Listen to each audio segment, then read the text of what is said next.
Hello everyone, welcome to my channel. Nick Newman had been standing in the middle of the ranch living room when the call came in, but it wasn't the voice on the other end that made his blood boil. It was the echo of his father's announcement replaying in his mind like a taunt he couldn't silence. Victor Newman had called a family meeting earlier that morning, his presence as commanding as ever despite the fatigue he'd tried so hard to conceal. The air at the ranch had been thick with tension. Victoria had stood near the fireplace, arms folded. Nikki hovered close to Victor's side, watching him carefully. Nick had already sensed something was coming, something big. And then Victor had said it. Matt Clark was free. The words had detonated like a bomb in Nick's chest. Victor had delivered Matt to the authorities himself. He'd believed the man would be locked away for good. He'd believed the nightmare that had haunted Nick's life for years would finally be over, but somehow, through some legal maneuver or manipulation, Matt had secured his release. Nick hadn't waited for Victor to finish explaining before he exploded. "How does this happen?" Nick demanded, packing across the rug like a caged animal. "You said it was done, you said he was gone." Victor's jaw had tightened. "I did what I had to do, the justice system failed, that is not on me." But to Nick it didn't matter whose fault it was. Matt Clark was out, free, breathing the same air, walking the same streets, and that meant danger. Matt had always been slippery. He had a talent for worming his way out of consequences. Even when cornered, he found a crack in the wall and slipped through. That was what made him so dangerous. Nick could already feel the threat looming over the Newman family like a storm cloud. Now, as he stood in crimson lights staring at his phone, the news felt even more real. Matt had been spotted in Genoa City, not hiding, not laying low, bold enough to show his face. Nick's hands curled into fists. He thought of Sharon. He thought of Noah. He thought of Sienna.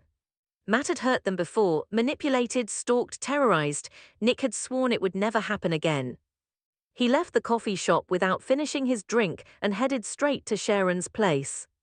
Sharon opened the door before he could knock twice. One look at his face told her everything. "He's here, isn't he?" she asked quietly. Nick nodded, spotted downtown. A flicker of hatred crossed Sharon's eyes. She had worked so hard to rebuild her life, to steady herself after everything Matt had put her through. She would not let him unravel it again. "We can't wait for him to make a move," Sharon said. "We need to get ahead of this." Nick stepped inside, shutting the door behind him. "That's exactly what I was thinking." They sat at the kitchen table, the weight of their shared history heavy between them. Once upon a time, they had been young and reckless together. Now they were battle-worn, bonded by years of chaos and survival. "He'll go after the family," Nick said. "That's what he does, he targets what matters." Sharon's jaw tightened. "Then we make sure he doesn't get the chance." They began to strategize, not impulsively, not recklessly, carefully.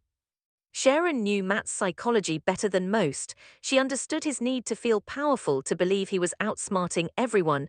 If they could lure him into thinking he had the upper hand, they might be able to trap him. Noah walked in mid-discussion. "What's going on?" he asked, glancing between them. Nick hesitated. He had wanted to shield his son from this. Noah had already endured too much because of Matt, but Noah was no longer a child. "Matt's back," Sharon said bluntly. Noah went pale. "What?" "He got out," Nick confirmed. For a moment silence swallowed the room, then Noah's expression hardened. "I'm not staying out of this," he said immediately. Nick shook his head. "You are. I'm not risking you." "Dad." "No," Nick's voice was firm. "You focus on staying safe." But Noah's mind was already elsewhere. Sienna. She had just returned to Genoa City trying to start fresh. The timing was almost cruel. If Matt was back and looking for leverage, Sienna would be an easy target. "I'm not going to let him hurt her," Noah said. Sharon saw the determination in her son's eyes and knew arguing would only push him further. "Then be smart," she told him. "Don't confront Matt alone, don't play hero." Noah nodded, but his jaw was set. Later that afternoon, Victoria received Nick's call. "You're kidding," she said when he told her, "after everything." "He's out," Nick replied, "and I think he's going to make a move." Victoria glanced toward the hallway where Victor had retreated to rest. Her father's health had been fragile lately. The stress of corporate battles and family drama had taken its toll. The last thing he needed was Matt Clark circling like a vulture. "I'm in," Victoria said, "whatever you're planning." Nick exhaled slowly. "We're going to draw him out." Victoria's eyes sharpened. "How?"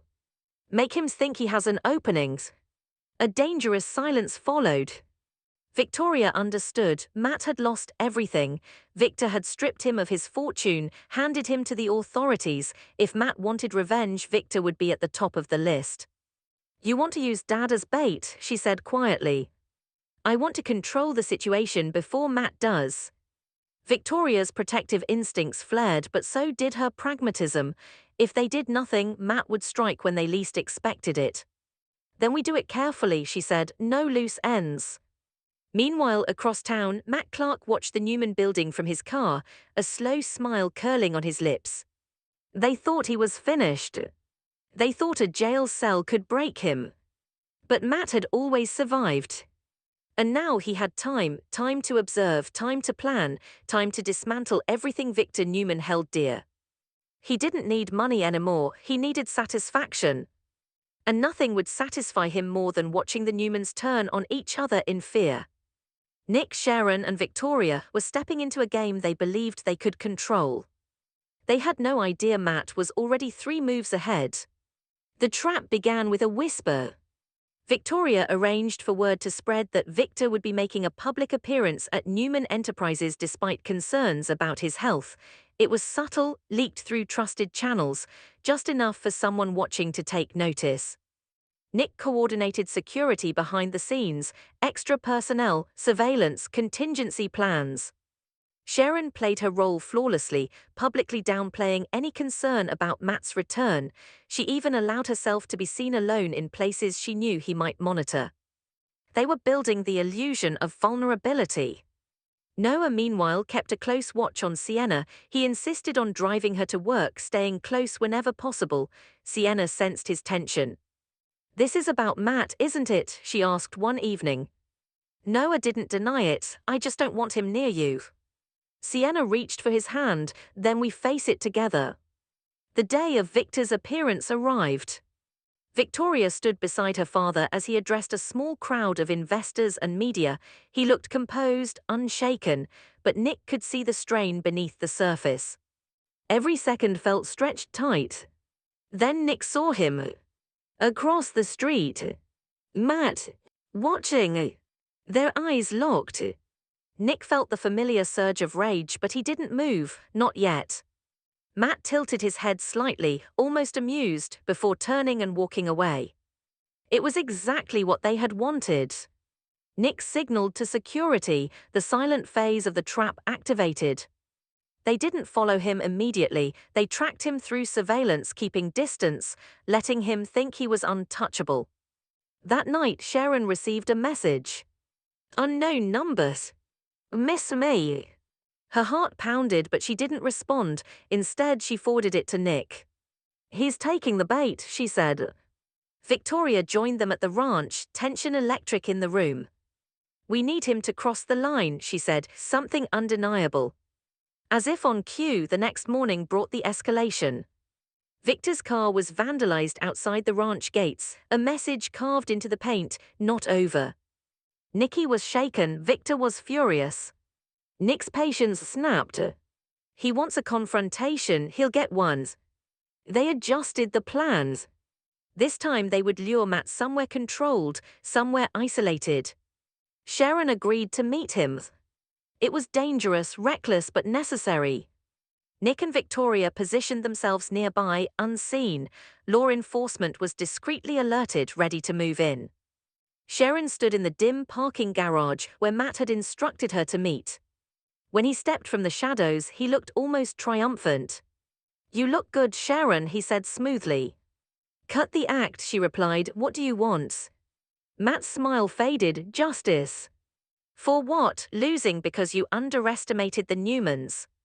His eyes flashed. "Victor stole everything from me." "You destroyed yourself," Sharon shot back. He took a step closer. That was the moment. Nick emerged from the darkness. Victoria stepped in from the opposite side.